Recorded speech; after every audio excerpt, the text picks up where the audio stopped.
3 major airport हैं वो private जो है वो कंपनियों को दे दिए जाएँ ताकि वो हमारे एयरपोर्ट चलाएँ और वो समझते हैं कि ये एक अच्छा तरीका है फॉरेन डायरेक्ट इन्वेस्टमेंट का। वो कह रहे हैं कि तकरीबन 44 ममालिक ऐसे हैं जिसमें अमेरिका, बर्तानिया, इंडिया भी है, जिसने ये ऑफ़र दी है हमें कि वो पाकिस्तान की ये एयरपोर्ट्स जो हैं वो सँभालना चाहते हैं। डॉक्टर साहब ये एयरपोर्ट भी अब हम और ये कहा जा रहा है 20 से 25 साल के लिए ये जो एयरपोर्ट हम देने का हुकूमत सोच रही है और इस पे वज़ीर-ए-आज़म शहबाज शरीफ साहब ने कह दिया गो अहेड। आप क्या समझते हैं? चीमा साहब के साथ एक और अटैच करूंगा चीज। हमारी एम्बेसी का $6 मिलियन की बिक गई है बिल्डिंग उसकी, और लेने वाले कौन है? एक यहूदी पार्टी और दूसरी इंडियन पार्टी है। लेकिन मुझे समझ नहीं इस बात की, $6 मिलियन इससे तो पाकिस्तानी रूलिंग लीड के पकौड़े भी नहीं आते। लेकिन चीमा साहब इस तरह भी कभी गुजारे हुए हैं, तांदे कपड़े बेचे कितना चिर खा लोगे? एयरपोर्ट बेचना भी ताने के कपड़े बेचने के मुतरादिफ है। एयरपोर्ट बेचने से, हाईवे बेचने से, पुल बेचने से, तो ये चीमा साहब इस तरह ना मुल्क चलते हैं ना इस तरह गुजारे होते हैं। लेकिन ये कि मैं हैरान हूं, न्यू ईयर आने वाला है, आपकी रूलिंग एलीट जो है वो बड़ी खूबसूरती के साथ इसको मनाएगी, शराबा चलनगियां, मुजरे होंगे, बड़ा कुछ होएगा पाकिस्तान। डॉक्टर साहब सिर्फ कहा जा रहा है कि 95-96 हज़ार जो पाकिस्तानी स्किल्ड हैं वो इस साल चले गए हैं। वैसे तो सुना कोई 8-1 लाख बंदे ने पाकिस्तान छोड़ा इस साल। आप क्या समझते हैं गवर्नमेंट को क्या करना चाहिए कि वो यूथ वापस आए और वो स्किल्ड लोग हैं, उन यूथ के लिए क्या करना चाहिए? एलिस फैज साहिबा ने क्या कहा? उन्होंने कहा खुदारा इन यूनिवर्सिटियों में से एमए इस्लामियात, एमए उर्दू पंजाबी खत्म कर दो, इनको टेक्निकल एजुकेशन दो और फिर फैक्ट्रियां लगाओ। इन्हीं यूनिवर्सिटियों के उन्हीं इंस्टीट्यूशंस के साथ फैक्ट्रियां लगाई जाए, वहां से बच्चा पढ़े और वहीं जॉब करे। ये जितने ऑक्सफोर्ड ग्रेजुएट हैं आपके रूलर, इन्हें नहीं पता कि ये किस तरह चेंज करना है, इन्हें नहीं पता कि इंफॉर्मेशन टेक्नोलॉजी का रेवोल्यूशन कैसे लाना है। एक चाय वाले ने पाकिस्तान भारत की किस्मत बदल के रख दी है। हमारे ऑक्सफोर्ड ग्रेजुएट इनके दबाव क्यों बंद हो चुके हैं? सबको पता है किस तरह चेंज हो सकती, तो दर हकीकत पता सबको है। चीमा साहब आपकी रूलिंग एलीट सारी बार की पड़ी है, लेकिन करेगा नहीं, करते नहीं ना। मैं भुट्टो से लेकर मिस्टर हैंडसम तक से सारे हार्वर्ड और ऑक्सफोर्ड ग्रेजुएट हैं। ये खोखले लोग हैं, सबके बच्चे बाहर हैं।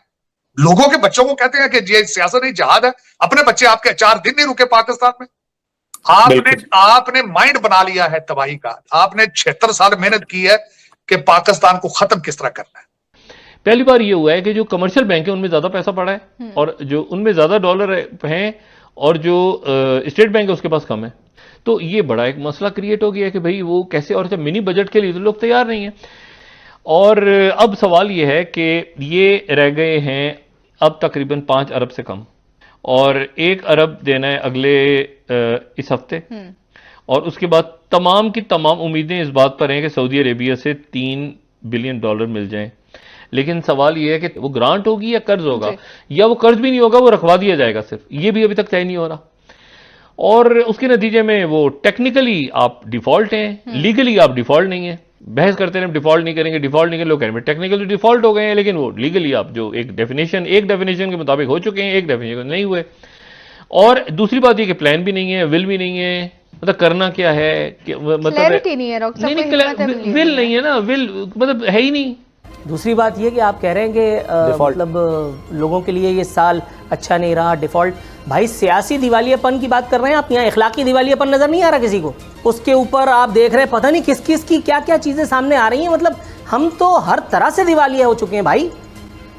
सियासी दिवालियापन की जो आप बात कर रहे हैं, माशी दिवालियापन की जो आप बात कर रहे हैं, हम हर तरह से हम दीवाने हैं और दिवालियापन का शिकार हैं।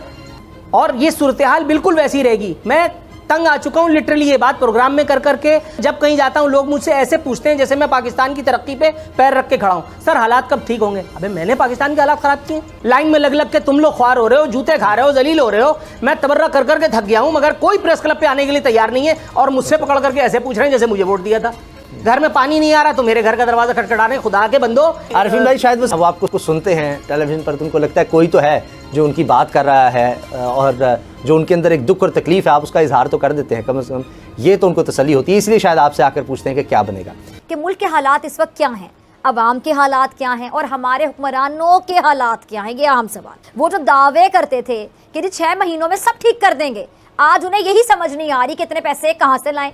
जब सनतें बंद करेंगे, ये बेजा पाबंदियां लगाएंगे, मुल्की खजाना खाली करके अपने खजाने भरते चले जाएंगे, तो फिर समझ कैसे आएगी? हमारे यहाँ मईशत के हालात आपके सामने हैं, मुल्क सफ़र कर रहा है खासतौर पर मईशत के मैदान में, लेकिन इनको वाकई शर्म नहीं आ रही कि इस टाइम पे जो आमने सामने आ गए हैं, जो मामलात हैं, क्या किया जा रहा है समझ नहीं आ रही। सबने अपनी अपनी जाती अना का मामला बनाया हुआ है। रियासत सबसे ऊपर होनी चाहिए, मुल्क सबसे ऊपर होना चाहिए, यहाँ पे अपने जाती मुफादात सबसे ऊपर है। तो आपको क्या समझ आ रही है इस पूरे मामले की? सबसे पहली बात तो ये है कि हुकूमत इस वक्त अटेंशन डाइवर्ट कर रही है कौम की, यानी 22 करोड़ आवाम को एक ट्रक की बत्ती के पीछे लगाया हुआ है कि उनको समझ ना आए कि उनके साथ